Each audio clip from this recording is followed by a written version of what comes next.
வந்துருவாள்வம்மா. தண்ணி வேணும் வெண்ணி வேணும்னு.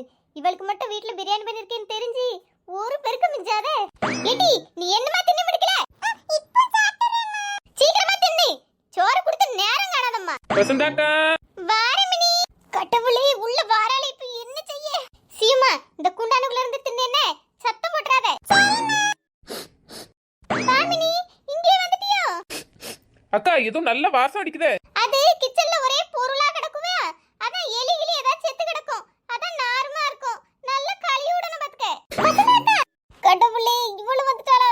ஒளிச்சு வச்சிருக்க பிரியாணி கண்டுபிடிச்சிட கூடாது. வசந்தாக்கா இன்னைக்கு பிரியாணியா? பண்றவே பிரியாணி. இங்க நானே வெறும் சோத்த வடிச்சு வச்சிட்டு தண்ணி ஊத்தி திங்கவா இல்ல சும்மா திங்கவான்னு முழிச்சிட்டு இருந்தா பிரியாணிக்குக்கா பிரியாணி. இல்லக்கா நல்ல நெய் ஊத்தி பிரியாணி செஞ்சா எப்படி மணக்குமோ அப்படி மணக்கு. மணக்கு மணக்கு. சே இந்த பிள்ளை வேற நம்மள காட்டி கொடுக்கவே. நம்மட்ட இருக்கிற அறிவுல ஒரு காவாசி கூட எதுக்கு இல்லையே. நாத்து இந்த குண்டான கொஞ்சம் தூக்கி போடு. சீமா இங்க என்னமா செய்யா?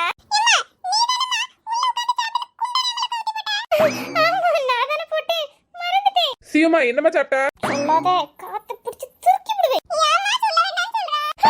சொல்லு என்ன சாப்பிட்டான்னு சொல்லு. உமா அங்க என்ன தேடியா? இதுக்கப்புறம் நடந்தது என்ன? வசந்தாக்கா மாட்டினாங்களா இல்லையா?